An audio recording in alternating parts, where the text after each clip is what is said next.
అష్టావక్రుడు జనక మహారాజు. పరిపక్వమైన హృదయం జ్ఞానాన్ని అధిగమిస్తుంది. తల్లి గర్భంలో నుండి హఠాత్తుగా పసిబాలుడి గొంతు వినిపిస్తే మీకు ఎలా అనిపిస్తుంది? నమ్మలేకపోతున్నారు కదూ. అలాంటి అనుభవం సుజాతకు కలిగినప్పుడు ఆమెకు కూడా అచ్చంగా అలానే అనిపించింది. సుజాత ఉద్దాలకుని కుమార్తె. ఆమె భర్త పేరు కహోడు. కహోడు తన తండ్రి తాలూకు ముఖ్య శిష్యుల్లో ఒకడు. ఆయన ఉద్దాలకుని ఆశ్రమంలో అనుభవయోగ్యులైన శిష్యులకు బోధిస్తూ ఉండేవాడు. ఒకరోజు కహోడు తన విద్యార్థులకు సంస్కృత పాఠం చెబుతూ ఉండగా ఒక సన్నటి గొంతు, "నాన్నగారు, ఆ చరణానికి అర్థం అది కాదు" అంటూ వినిపించింది. కహోడు అవాక్కై నిలిచిపోయాడు. ఆ గొంతు ఎక్కడి నుంచి వస్తోందో ఎవరికీ అర్థం కాలేదు. "నేను నాన్నగారు, మీ కుమారుణ్ణి, నా తల్లి గర్భంలోంచి మాట్లాడుతున్నాను" అని ఆ కంఠం పలికింది. కహోడు తన దృష్టిని ఆ గొంతు వినిపించే దిశలో కేంద్రీకరించి చూసి తన దివ్యశక్తితో ఆ చక్కటి బిగ్గరైన గొంతు తనకు పుట్టబోయే బాలుడిది అని తెలుసుకున్నాడు. కహోడునికి ఇలా చెప్పడం ఎంత మాత్రం నచ్చలేదు. కడుపులోని పసిబాలుడు తనంతటి గొప్ప పండితుడినే నిలదీస్తాడా, నిలదీసి తప్పొప్పులు ఎత్తి చూపుతాడా అని అనుకున్నాడు. కడుపులోని బాలుడు ఇంకా కొనసాగిస్తూనే ఉన్నాడు. "ఈ చరణాన్ని ఈ విధంగా పఠించాలి నాన్నగారు" అంటూ తన పసి గొంతుతో ఆ సంస్కృత శ్లోకాన్ని వల్లించాడు. కహోడు తీవ్రమైన కోపంతో వివేకాన్ని కోల్పోయాడు. "నన్నే తప్పు పడతావా? నువ్వు అంగవైకల్యంతో జన్మించు, అప్పుడే నీకు నన్ను సరిచేయాలనే నీ అహంకారానికి తగిన గుణపాఠం లభిస్తుంది" అని కళ్ళెర చేసి బిగ్గరగా చెప్పించాడు. గర్భంలోని బాలుడు ఇంకేమీ మాట్లాడలేదు. అక్కడ నిశ్శబ్దం ఆవరించింది. కహోడు వెంటనే తన తప్పు తెలుసుకున్నాడు. కానీ శాపాన్ని మాత్రం వెనక్కి తీసుకోలేకపోయాడు. సుజాత గుండె పగిలిపోయింది. "స్వామి, ఇప్పుడు నా కొడుకు గతేం కావాలి" అని పదే పదే విలపించసాగింది. కష్టాలన్నీ ఒక్కసారిగా వచ్చి పడ్డాయి. ఆశ్రమ నిధులన్నీ తరిగిపోవడంతో వారి కుటుంబం నిరాశ నిస్పృహలతో మునిగిపోయింది. సుజాత తన భర్తను ఆ దేశానికి రాజైన జనక మహారాజును కలవమని అడిగింది. జనకుడు ఒక యజ్ఞం చేయడానికి సంసిద్ధుడవుతున్నాడని ఆమెకు తెలిసింది. కహోడు ఆ యజ్ఞ విధిలో జనకునికి అండగా ఉండి కొంత ధనాన్ని సంపాదించవచ్చు అని ఆమె ఆశించింది. భార్య సలహా మేరకు కహోడు జనకుని వద్దకు వెళ్ళాడు. తన దుస్థితిని వివరించి సహాయాన్ని అర్థించాడు. అతడి ప్రార్థన విన్న జనక మహారాజు విచారంతో, "నీకు సహాయపడాలని నాకు కోరిక ఉంది, కానీ నేనే ప్రస్తుతం చిక్కు సమస్యలో ఇరుక్కున్నాను. బండి అనే మహాపండితుడు తనని తర్కంలో జయించగలిగే పండితుడు నా రాజ్యంలో ఉంటే చూపించమని నన్ను సవాలు చేశాడు. అలాంటి వ్యక్తి దొరకనిదే నేను యాగాన్ని ప్రారంభించలేను" అన్నాడు. అంతేకాక బండి మరొక నిబంధన కూడా పెట్టాడు. ఎవరైతే తర్కంలో ఓడిపోతారో వాళ్ళు నీటిలో మునిగి ప్రాణాలు త్యాగం చేయాల్సి ఉంటుంది. ఇప్పటికే చాలామంది పండితులు ఈ కారణంగా చనిపోయారు. కాబట్టి ఇంకెవరూ అలా ప్రాణత్యాగం చేయడం నాకు ఇష్టం లేదు. అందుచేత ఈ యజ్ఞాన్ని రద్దు చేయాలని నిశ్చయించాను అన్నాడు జనక మహారాజు. కహోడు కొంచెం సేపు ఆలోచించాడు. బండిని ఓడించవచ్చునేమోనన్న ఆశ ఆయనలో చిగురించింది. చివరకు తానే ఆ తర్కంలో పాల్గొని బండిని ఎదుర్కొందామన్న నిశ్చయానికి వచ్చాడు. ఒకవేళ తాను గెలిస్తే తన కష్టాలన్నీ తీరిపోతాయి. ఎలాగూ తన కుటుంబం అప్పటికే కష్టాల్లో మునిగి ఉంది కాబట్టి ఓడిపోయినా పెద్దగా తేడా రాదు అనుకున్నాడు. విధివశాత్తు కహోడు తర్కంలో ఊడిపోయాడు. ఫలితంగా పక్కనే ఉన్న నదిలో అతన్ని ముంచివేయడం జరిగింది. అది తెలిసిన సుజాత కుంగిపోయింది. ఆ తరువాత కొద్ది రోజులకు సుజాత ఒక కుమారుడికి జన్మనిచ్చింది. ఆ బాలుడికి 8 రకాలైన అంగవైకల్యాలు ఉండటం వల్ల అందరూ అతన్ని అష్టావక్రుడు అని పిలిచేవారు. అతనికి తండ్రి ఇచ్చిన శాపం నిజమైంది. అష్టావక్రుడు తన తాతగారైన ఉద్దాలకుని అండలో పెరిగాడు. ఉద్దాలకుడు ఆ బాలుణ్ణి సొంత కొడుకులాగా చూసుకున్నాడు. తనకు తెలిసిన జ్ఞానాన్ని బాలుడికి బోధించాడు. 12 ఏళ్ల వయస్సులోనే అష్టావక్రుడు తన విద్యాభ్యాసాన్ని పూర్తి చేశాడు. అష్టావక్రుడి హృదయం ఎంతో మృదువైనది.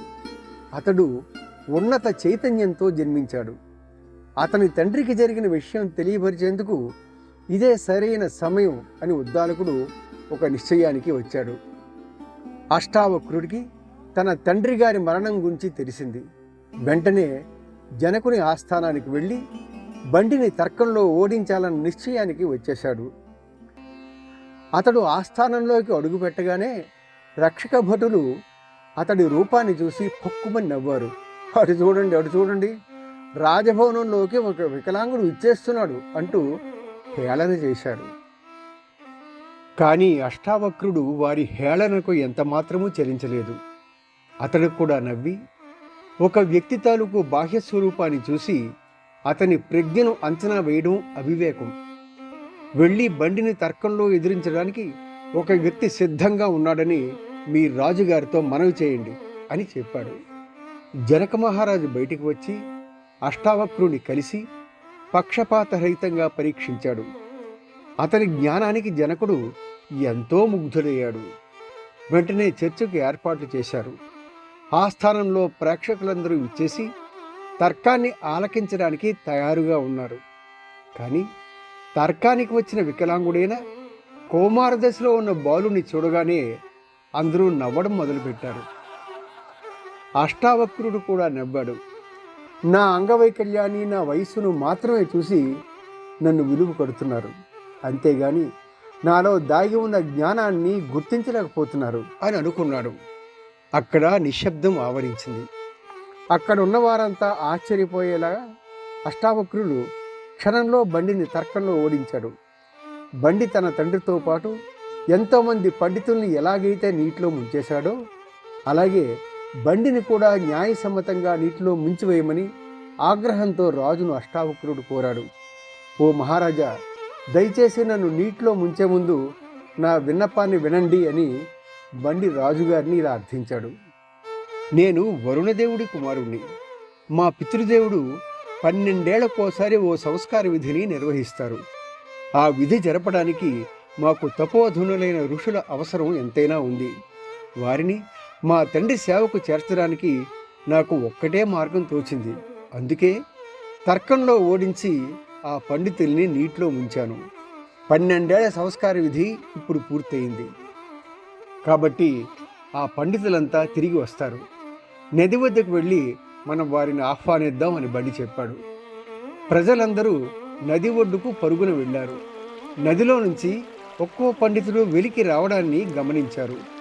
కుహోడుడు కూడా వెలికి వచ్చాడు.